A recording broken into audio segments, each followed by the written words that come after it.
Hey everybody, and welcome back to the Operation Hill 100 Hearts channel, where we do what? Focus on healing, humor, and hot topics. So if you are tuned into this segment of my channel, then you are tuned into the hot topic segment where I do my show reviews. Before I even get started, I want to do a little bit of housekeeping. Number one on the list is, if you're new to my channel, please make sure you hit the subscribe button. After you hit the subscribe button, please make sure you hit the notification bell so you can get all my videos when they drop. And afterwards, I want you to hit the thumbs up, because hitting that thumbs up is putting my video out in the algorithm because you've liked it, and it's also attracting other folks to my videos. Afterwards, I want you to stick around and drop your comments down in the comment section so we can have some conversation about this show review I'm about to do, which is the Barnes Bunch, okay?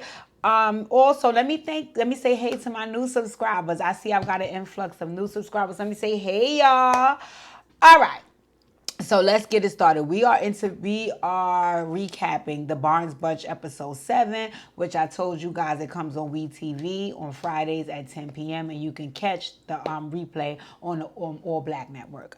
Anywho, remember episode 6 was hot like fire. So we picking up from there in episode 7, where we see Ananza and Matt. They are there at the therapist, Dr. Quinny. Dr. Finney? Dr. Quinny. Dr. Quinny. So I told you guys, I don't really particularly care for when they go see the therapist, because for whatever reason, I don't know if they started going to see the therapist after they started filming, so it was in their most rough times and they just show those times throughout the season. But however it goes, they always just seem so very disconnected when they're at the therapist. Anywho, they're there and they're fresh off of the whole mishap with the last episode, so they are not in a good space. Matt is on one end, she is on another, so on and so forth. So the therapist is like, so what's going on, guys? So they just basically start sharing the situation that happened regarding the baby and so on and so forth, and this is what took place, and blah blah blah, and blah blah blah blah blah. When I think about it, in my personal opinion, Matt and Ananza should be at an Operation Hill 100 Heart session. But hey, they'll come when they come, right? Instead of at Dr. Quinny. No shade, Dr. Quinny. I'm just saying I think I can do a better service to those people. But anywho, yes. So basically, Ananza just rehashes what took place about the whole, I told you, hey, let's get down with this. I asked you if you want to be down with this. You said, yeah, I'm down with it. Then we get in front of the kids and you start saying something totally different, which got me looking crazy. And then they had the argument where Matt was saying all of those immature little things. If you missed the episode before this, you guys can go and catch my recap of episode 6. I can drop the link in the description box down below. I'll do so for you guys. Anywho, Dr. Quinny just basically, after he hears Ananza out about what took place, he's like, you know what, it seems like the bigger issue between you guys is the miscarriage, because it seems as though you guys didn't have any dialogue about that miscarriage, and anything that comes up remotely close to it is sensitive for you guys. So Ananza was like, well, it's definitely sensitive for me, because immediately after the miscarriage, Matt broke up with me. So no, we didn't have an opportunity to talk about it because we had smoke at that point, right? So he doesn't understand how hurtful that was to me, how traumatizing it was to me, and how long it took me to get over it, because we were no longer together after it happened, right? So Matt was just like, I guess, okay, I didn't know these things because, like she said, we were broken up, so that's my bad. So then Dr. Quinny started to also say, well, you know what, I also feel like the issue with you guys is a lack of communication. And then he was saying, he asked Matt, how are you communicating, about admitting that the idea of having another baby is frightening for you? Why didn't you share that with Ananza? What's going on, so on and so forth? So he was like, you're right. Matt was like, you're right. I should have shared. I just feel like, as the breadwinner in the family and the one who's footing the bill for all of our expenses, it does sound scary bringing another mouth to feed into this equation, when I'm gonna have to be hustling and out the house and doing more than I used to, because now we have another mouth to feed, right? And he was like, you know what, at this point, I'm tired of having this fight. I'm really tired and don't want to be here, but I know that I'm supposed to be considering Ananza's feelings, so that's why I'm here, and so on and so forth. So Ananza looked at him and was like, well, you know what, I'm tired as well. I am tired as well. I hear that you're tired, Matt, but guess who else is tired? Me. Because while you're out making the money to foot the bill, you don't have to worry about anything because guess what I'm doing at home? I'm making sure that our kids are on order, the bills are on order, we still have roof over our head by maintaining, doing everything I'm supposed to do with the money that you're giving me to foot the bill, plus take care of the kids so you don't have to worry about where they are, what's going on, why they're missing things, why homework isn't done, why teachers calling you, none of the above, because I'm also tired doing that work to support you and them, right?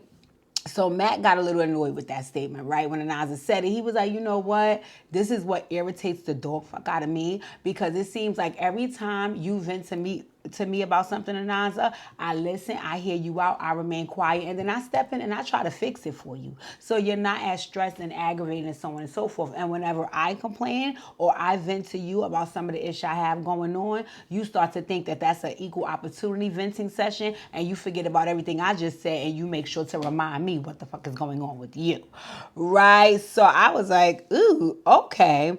What I don't like that I see keeps coming up, and I think this happens in all situations.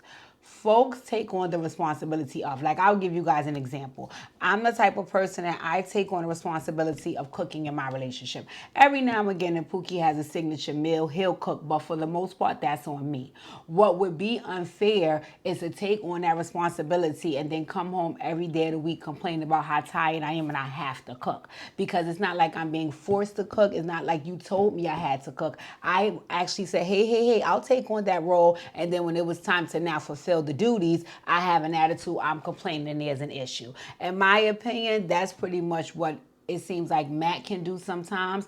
It's like you always want to remind Ananza that, you know, I'm footing the bill. And Ananza's point is, I get that. And I'm running the house. So stop acting because you bring monetary value to this household that you do any more than me. And I think that's how Matt may feel. No shade, right? So I just was looking at that like, okay. And then after that, you know, Matt was basically saying they both was arguing and neither one of them feels supported when they're sharing things with the other person or when they're going through things. And I could see why Matt was annoyed because Matt was like, that's not true, Anaza. I always try to lighten the load for you, la, la, la, la, la, la. So as Matt and Anaza are going back and forth, you can see Matt getting heated. And of course, like I said, when he gets angry, he gets very immature. And when he gets immature, he gets nasty. So he was like, you know what, honestly, I don't even want to talk to her no more, right? So, or I don't want to hear her no more, something like that. And Ananza was like, what? And you could see in those moments she felt embarrassed in front of Dr. Quinny, and she also was just fed up. So Ananza got up and was like, you know what? You cannot be serious with this bullshit, and I'm fucking leaving. So Dr. Quinny was like, Ananza? I'm sorry, Ananza. Hey, Anaza, can you go? Anaza just kept going. They showed the producer trying to stop Anaza. Anaza just kept going. And before you know it, Anaza was downstairs in her Uber. She ain't have Mac, Dr. Quinny, or WeTV to think about, right? And Matt was just sitting there with the dumb face because I think he felt like, oh shit, she really got up and left. But I think she needed to do that because, Matt, you need to cut the bullshit out, right? Number one on the list, you need some one-on-one sessions of Operation Heal 100 Hearts. But if you don't want to come here, then you should continue to go to Dr. Quinny or some form of assistance and counseling that you're going to need to kind of mature and level up and grow up in order for you to be in this situation. And I think that you need to do it one-on-one before you can start doing it, you know, with Anaza and as a couple. No, you just need some one-on-one stuff. Because another thing that he said was he was like, you know, the way I grew up, which I totally agree with. He was like, the way I grew up is that things can happen, and when they happen, when the BS happens, I can honestly just let it go. It's not that serious. And Ananza said, yeah, you would be the one being able to let it go because you're the one that makes the bullshit happen. You're the one that fires the bullshit up, and you're the one that does the bullshit. So of course, when you don't want to deal with it no more, you can let it go because it was all you. It was never me. And that's what pissed him off. He was like, you're lying. She was like, no, I'm not. You're full of shit. You're lying. That is what you do. And it is, man. it showed on the TV screen. So I was like, okay, but he definitely needs some individual therapy or some one-on-one counseling before him and Ananza can even do some counseling together. And also, Ananza, you need to continue putting your foot down, because I'm not going to lie, I was kind of proud of you that you left. Enough is enough. We sitting here trying to have this dialogue to move forward, and you being all nasty and disrespectful because now you're upset. Negro, I've been upset. So I was kind of proud of Anaza that she got up and left. Not to say that I didn't want them to work it out, but in those moments, your ass needed to see I'm not playing with you right now, Matt. So anywho, 2 days later, they jumped to Anaza's at home. And you know what she did? She called my girl BJ, right? Her mother, Beverly Johnson. Love BJ. Love BJ. Love BJ. So, sorry, you guys, I got to get my water intake. So when she calls BJ, she's basically saying like, hey, mom, and she's telling her about, me and Matt got into it and I'm pissed. At the same token, as she's talking to BJ, Matt is somewhere talking to Gino. Where's Steven?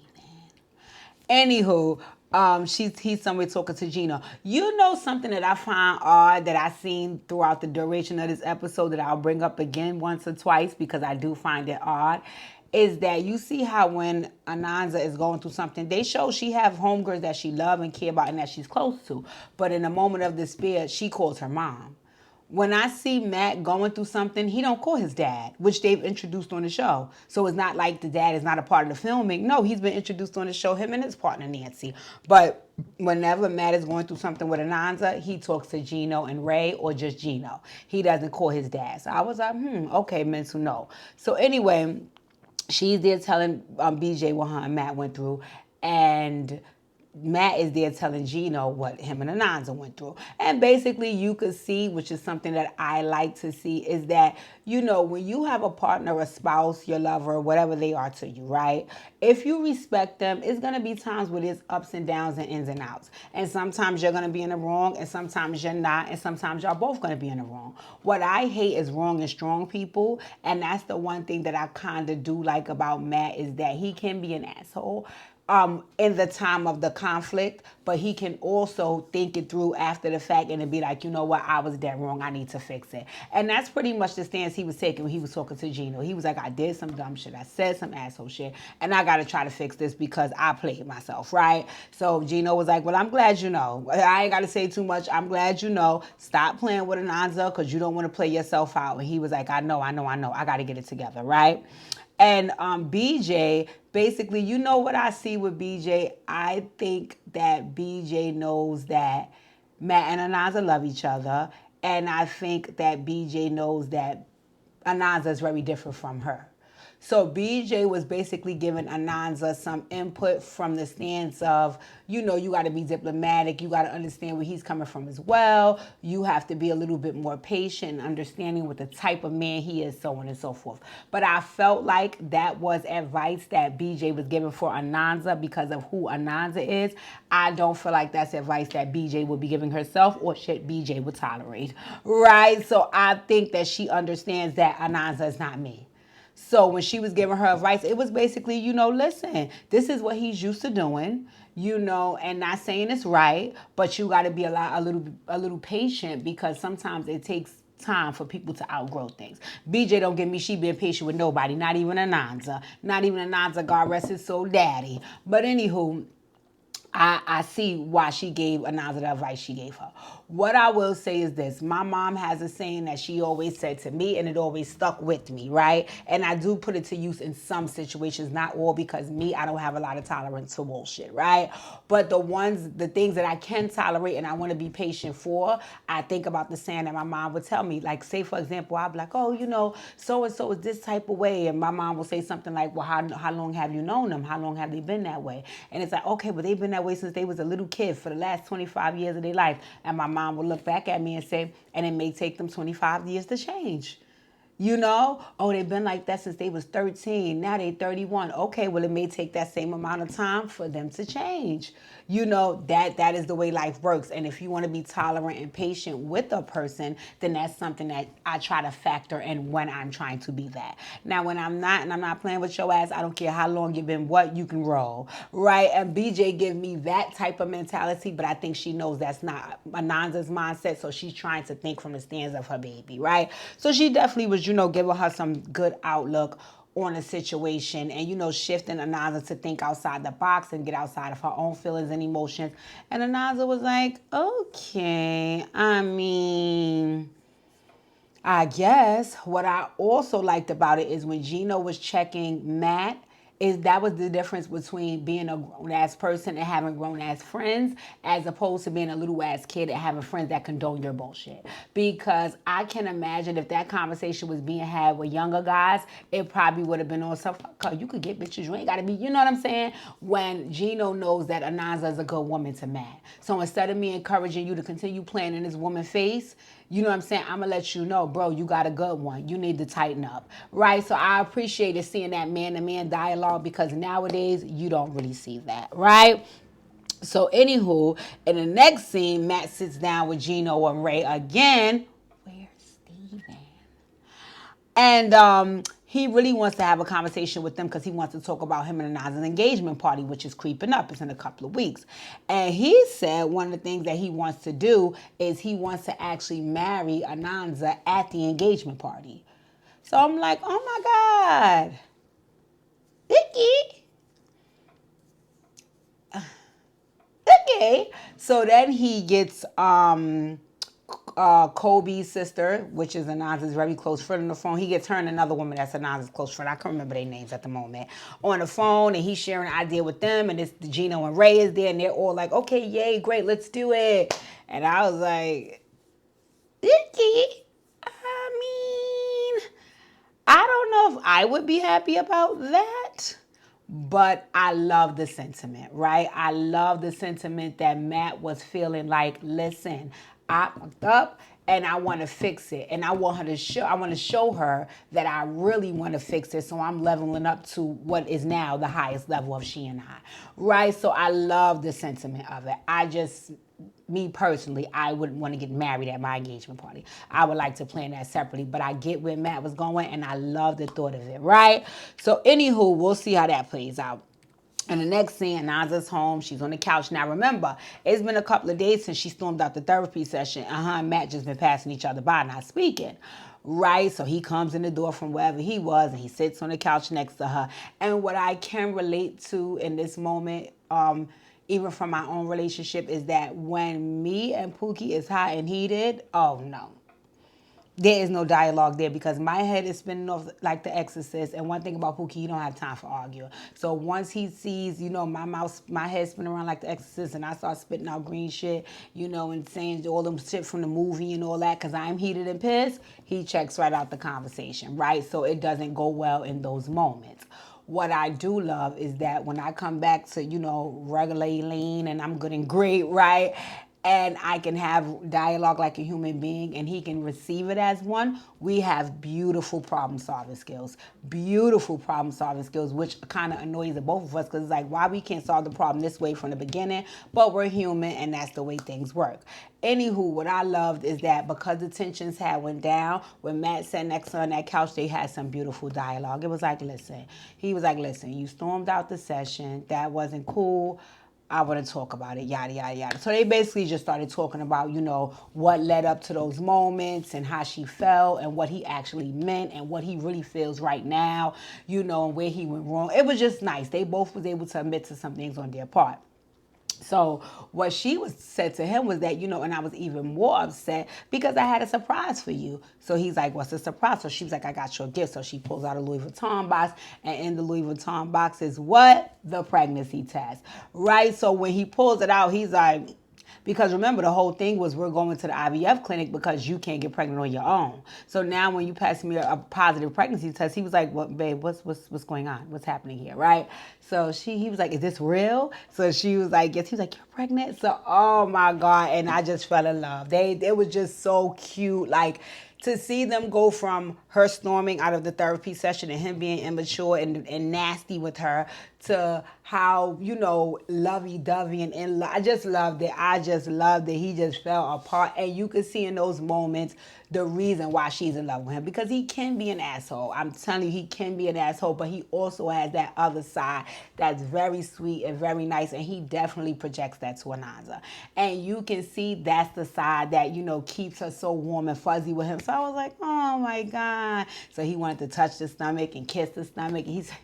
And the thing I love about Matt, you know, is that, again, this reminds me of my own boo. They don't miss a moment to be perverts. So he was like, okay, babe, you want your feet rub your stomach? Would you want me to rub your butt? She was like, no, you can rub my feet. He was like, I really want to rub your butt. I was cracking up laughing, but, you know, just so sweet, so nice, you know, and got so mushy. Well, it just was a nice moment after the chaos that they went through. So I was excited that they finally got that out. He knows now. And it was a beautiful thing, right? In the next scene, we get to see Isaiah and Carter. Hey, Isaiah and Carter. Isaiah and Carter is the twins that Matt has with Gloria. So they are training. They were at a gym and they were training with a trainer because they had playoff games. And Matt was there helping. And what I loved about it is Matt loved basketball and Matt loved them kids. Because in those moments, you would have thought he forgot the cameras was there. He was all in basketball dad mode and coaching mode. And he's just very, very good with his boys. And you could tell they love and respect him. And, you know, they have good relationships. So he was there training them. They was there listening. It looked very good. So finally, when the trainer left, he sat them down and he was like, hey guys, you guys know, you remember we having an engagement party. So they're like, oh yeah, Lydia again. He was like, well, you know, I need you guys to be there. I need you guys to be well dressed because at the engagement party, I'm gonna marry Ananza. So they was like, well, goddamn, took you forever, about time. Come on, you know. So they was all hype and excited, like, yes, we love Ananza. That's what's up, boom, boom, boom.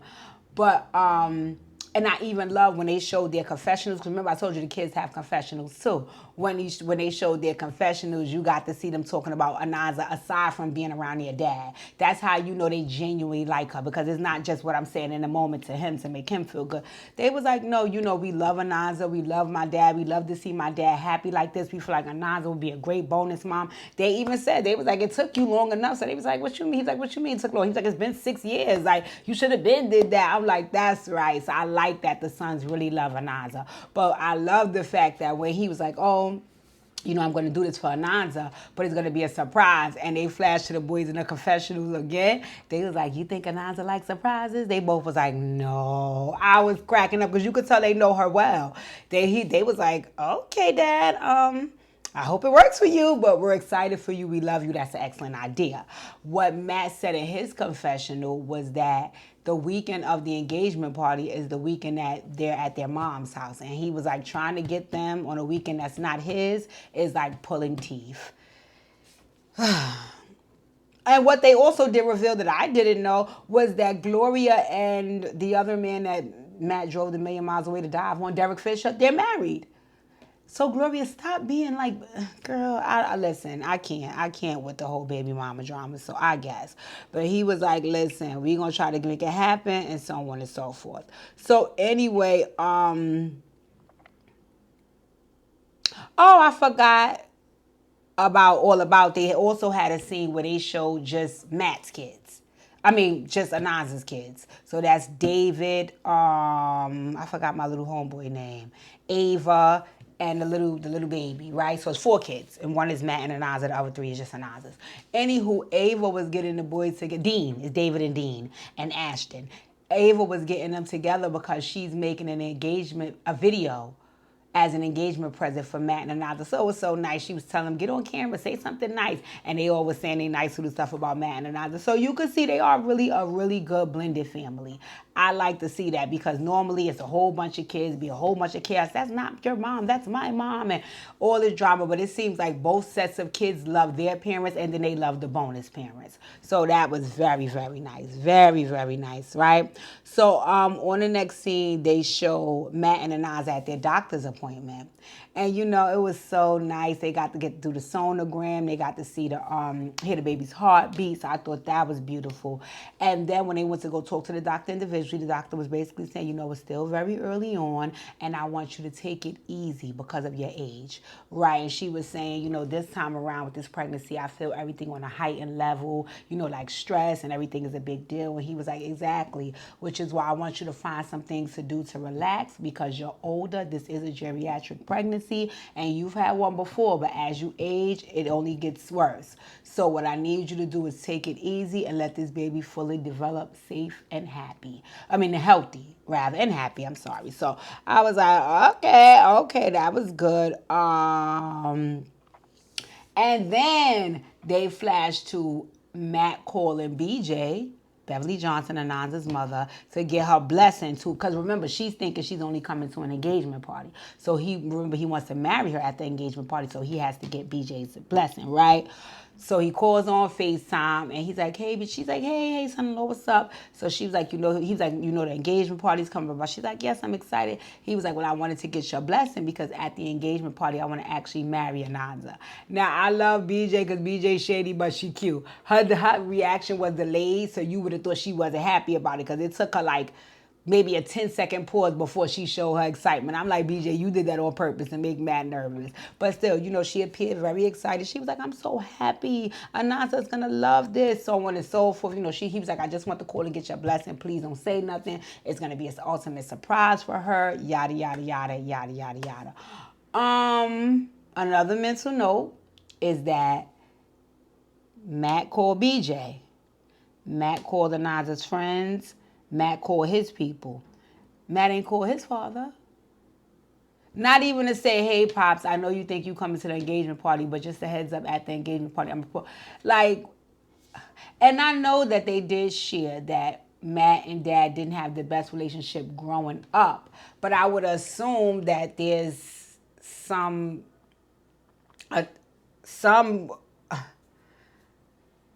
I guess not. Because I would assume that they would be trying to rekindle their relationship, especially with introducing him on the show.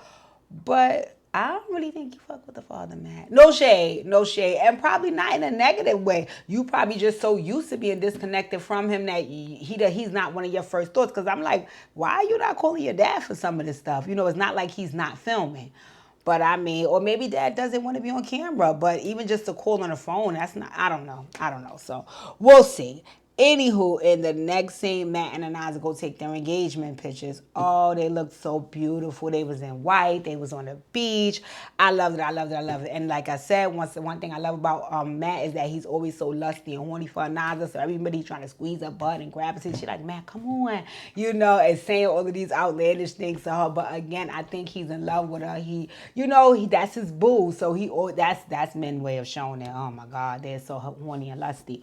But it's also a turn off when you're the person receiving those things, because it is one thing to be told you're loved and you're beautiful. Yes, you want that from your spouse, but you also want to be desired. So it's very nice when they doing those things, even if sometimes they get on your nerves. You like, stop, but you do like miss it when it's not happening. So I find it so cute, right? So anyway, they took their beautiful engagement pictures, and as they was driving back, Matt got a call, and he got a call from Ray's assistant. Now, not Ray as in Ray and Gino, but remember Ray the realtor. Ray the realtor is who had the home that they was going to rent out for the engagement party. So he had his assistant, because Ray was out of town, he had his assistant call Matt and give them a heads up. But this news didn't come as a surprise, because Ray did say this when they went to look at the space. He was like, I have no issue with renting this space out to y'all, but no issue. My only thing is that if it sells first, I have to take the sale, right? And what ended up happening is it sold. So I was like, oh. So now when he goes and he tells Ray's assistant called to tell him, like, listen, I'm so sorry. We know you wanted to use the space for yada, yada, yada, but the space sold. So Anaza was mortified, right? And Matt was mortified too, but he was more mortified because he's like, oh my God, I'm planning to marry this girl. And now we don't even have a place to have the damn party at. So she was really trying to deter him from having a party and saying we need to change the date and maybe we need to cancel. And Matt is thinking to himself like, we is not canceling this bitch because I already got these people information about these plans that you know nothing about, so this got to motherfucking happen. Right? So I'm like, oh my God, I really want them to still have it, but I think they're gonna find another location. Let's see.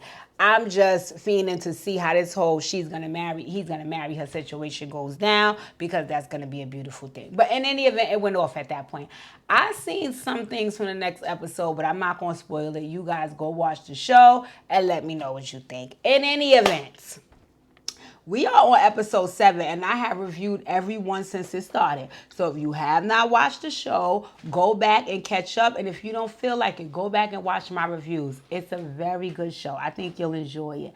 Anywho, thank you guys for tuning into my review. I really appreciate it. Like, comment, share, subscribe, and I will see you guys in a few. Enjoy your day.